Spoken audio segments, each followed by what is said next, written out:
It was a quiet, late May night in 2008.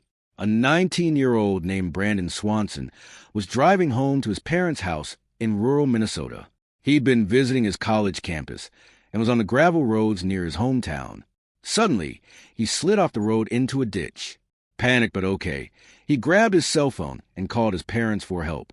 What happened next would turn this into one of the coldest mysteries in modern memory. Brandon called his mom, his voice calm but worried. He told her he had slipped into a ditch and asked her and his dad to come and get him. They rushed out from their house, calling him every few minutes as they drove down dark, twisting gravel roads. Brandon thought he knew where he was. He told them he was near Lind, a small town about 7 miles from his parents' farm. His parents told him to stay where he was, and they would find him soon. As they drove, Brandon and his parents stayed on the phone. He said he could see lights across a field and would walk toward them to meet them. His mom told him to be careful, but he said he could handle it. For nearly 47 minutes, they talked. His voice sounded calm. At one point, he asked if they could take a certain turn onto a gravel road. His dad told him he'd follow the GPS directions exactly. They stayed connected the whole time. The night was cold, quiet, spare. And then out of nowhere he said 2 words, "Oh, shit," and the line went dead. That was the last anyone ever heard from Brandon. His parents frantically called him back and rushed to the last spot he'd mentioned. They searched in the dark, their headlights cutting through fields and fences. There was no sign of him, no footprints, no flashlight, nothing. The only clue was his car, found the next morning in the ditch with the doors open and the keys gone. Police, volunteers, and search and rescue teams joined the hunt. They brought bloodhounds, drones, helicopters, and boats to search every inch of farmland, roads, and rivers. The dogs picked up his scent and followed it for nearly 3 miles, leading to the edge of the Yellow Medicine River. Then the trail disappeared. No wallet, no phone, no sign he crossed the river. Investigators speculated he might have fallen into the fast river and drowned. But there was no body. They searched again and again, but nothing turned up. The mystery was deepened by his poor eyesight. Brandon was legally blind in one eye. At night, on unfamiliar gravel roads, he might have been disoriented or confused. He could have walked into a hidden ravine, or well, or slipped into the riverbank under brush. Or he could have become hypothermic in the cold spring night. Those scenarios seemed likely, but they were still guesses without proof. Some wondered if someone bad had found him that night. But there was no sign of a struggle, and no one reported seeing a car or suspicious person on that road. Brandon never told anyone he felt unsafe. His phone had battery, and cell records showed he called a relative friend at work after the ditch incident before calling home. He never mentioned fear or needing to hurry. Investigators looked into foul play, but nothing added up. Minnesota changed how it treats missing adults after this. People call for better laws, so someone like Brandon wouldn't be just another adult who walks off. Now, somewhere, there might not be a long lag before a serious investigation starts. Brandon's parents fought for this change, hoping others won't suffer as they did. His disappearance touched a nerve. Fans of mystery podcasts talked about it. Online forums debated every detail. On Reddit, people wondered whether he got lost in the dark, slipped into the water, or something stranger happened. One commenter said, "He was legally blind from one eye, jumping over fences. I really doubt there was some foul play involved here." Another wrote, "I think he died of hypothermia somewhere and his body just hasn't been found." The ideas came fast and furious, but no new facts ever showed up. Over time, searches slowed.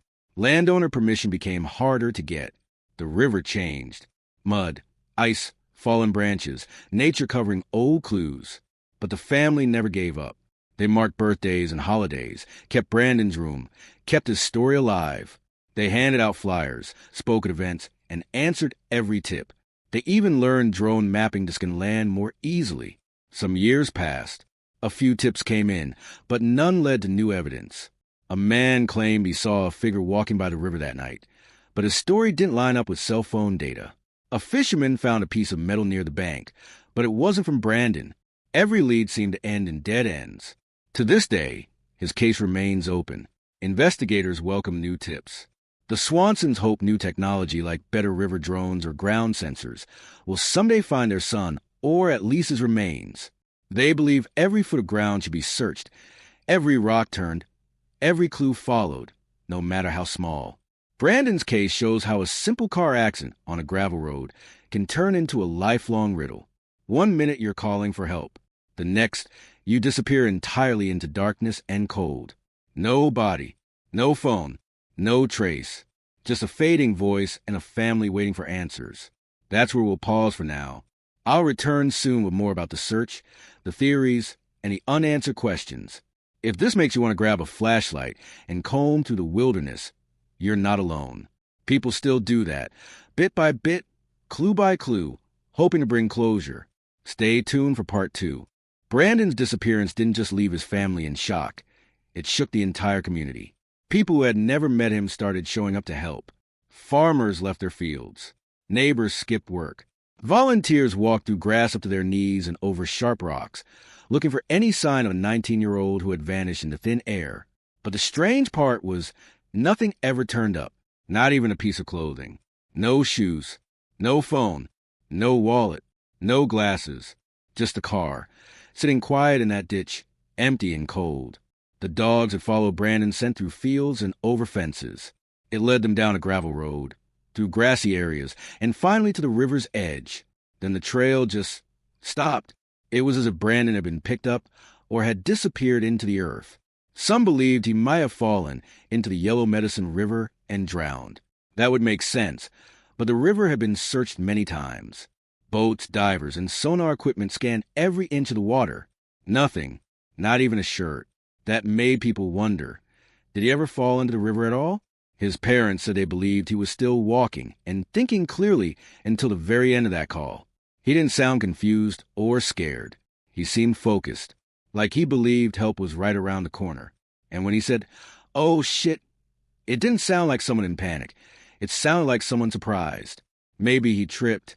Maybe he slipped on wet grass or into a hidden drop-off. Maybe he was trying to cross something and didn't see the edge. But if that was the case, why didn't the dogs find anything more? Why didn't his body wash up later? There were no footprints after the last stretch. The grass showed nothing. The phone stopped ringing that night. It never turned on again. The area where the trail ended had patches of water, but also dense brush and farmland. Some spots had hidden wells or old fence posts. Others had sharp rocks and uneven land. If Brandon had fallen and gotten hurt, he might have not been able to yell. Or maybe he passed out and never woke up. But again, why no trace? People online started to ask more questions. What if he was closer to Porter or Taunton than he thought? Cell tower records later showed he was calling from a different area than he'd told his parents. That meant that while they were driving near Lind, Brandon might have been more than 20 miles away. That gap in location made the early search even harder.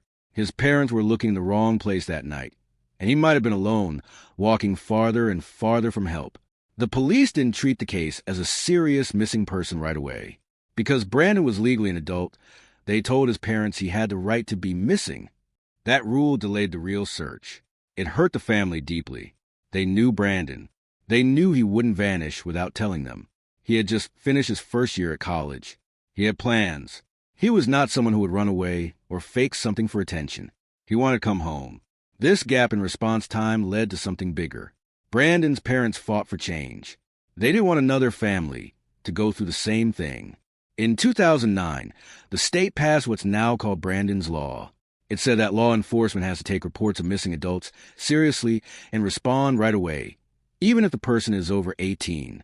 That law has helped other families start searches faster, giving them a better chance of finding their loved ones in time. It was one small light in an otherwise dark and painful story. Years passed. Brandon's parents kept looking. They hosted events. They raised money. They never gave up. Each spring, when the grass grew and the snow melted, they searched again. They walked old paths. They rechecked old maps. They watched the river, hoping maybe something would float up, just one sign of where their son had gone. But nothing ever came. The internet kept his story alive. Podcast hosts and YouTube creators shared his case. Viewers posted theories. Some believed he had gotten lost and died from the cold. Others thought he had climbed into a grain bin or fallen into an old well. A few even wondered if he'd been picked up by a stranger or gotten into an accident that was never reported. But there was never any proof to back those ideas. No one ever came forward. No car was ever linked. No one confessed. Search teams tried new technology. They used thermal cameras, drones, and even ground-penetrating radar. In some places, they dug up ground or scanned old buildings. But it was like searching for a ghost. His scent trail still ended in the same spot. That one place by the river.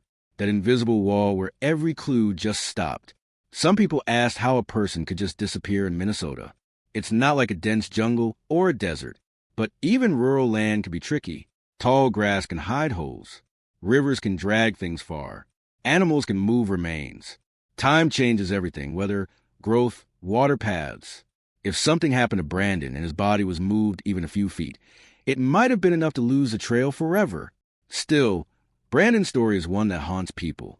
Maybe because it's not full of chaos. There was no screaming, no threats, no one chasing him. It was just a quiet voice on a phone, a young man walking alone and then gone. That silence is what gets to people. We expect some ending, even a sad one. But here, there was nothing. Just two last words. Then black. Every so often, someone says they have a new lead. The sheriff's office checks it out. But nothing solid has ever come in. The case stays open. The file gets thicker. The questions stay the same. What did he see in those final seconds? Where did he go? How could a full-grown man just vanish from a wide-open field? His family still talks to the media. They say they won't stop until they know what happened. Whether Brandon is out there or not, they want to bring him home. They deserve to know. Any parent would. They say that until there's a body, there's always a chance. Hope lives in silence. It grows in empty space. There's something haunting in the way the voice cuts off. Something unfinished. It's like the world took a breath and never let it out. People from all over the world have learned Brandon's name. They've walked in the same fields. They've sent letters. They've lit candles. Because deep down, we all know how fast a normal night can turn into something you never recover from. That's what makes this story more than just a mystery. It's a reminder that sometimes, no matter how safe the road looks, no matter how close home feels, life can change in a blink. 1 minute you're talking to your son. The next, you're alone on the line. The stars above, the wind across the grass, and a question that may never be answered. Let's stop here for now. In part 3, we'll go into the final theories, the emotional aftermath, and what can still be done. Brandon's story isn't over. And maybe, just maybe, someone out there still holds a missing piece. Years have gone by. The weather has changed 1,000 times over fields where Brandon walked. Grass has grown, been cut and grown again. Rivers have frozen, thawed, and flowed endlessly, washing away pieces of the past. But for Brandon's family, nothing has changed where it matters. They still don't have answers. They still don't know what happened to their son that night. They live in the same house. His room is still there. His pictures still sit on shelves. His voice still lives in their memories. They still think about that phone call every day. They hear him say, "Oh shit," over and over in their heads, wondering what he saw, what he felt, what happened in that second when everything went quiet. His dad still says he blames himself for not being able to find Brandon in time. His mom still says she feels like something important must have been missed, something small but big enough to change everything. They've gone over that night 1,000 times. Every turn, every call, every pause in the phone line, every step they took on those gravel roads. They wonder, if they had gone left instead of right, would they have found him? If they had pushed harder with the police, would it have made a difference? People who have followed the story say the same thing. It's hard to believe someone could vanish like that and leave no sign. But then again, Brandon's case is proof that it can happen. The woods, the water, the fields, they can swallow you up. Time can erase the trail. And silence, real silence, can stretch on forever. Some experts have looked at the case and offered their opinions. One said he likely slipped and drowned, and the river just never gave him back.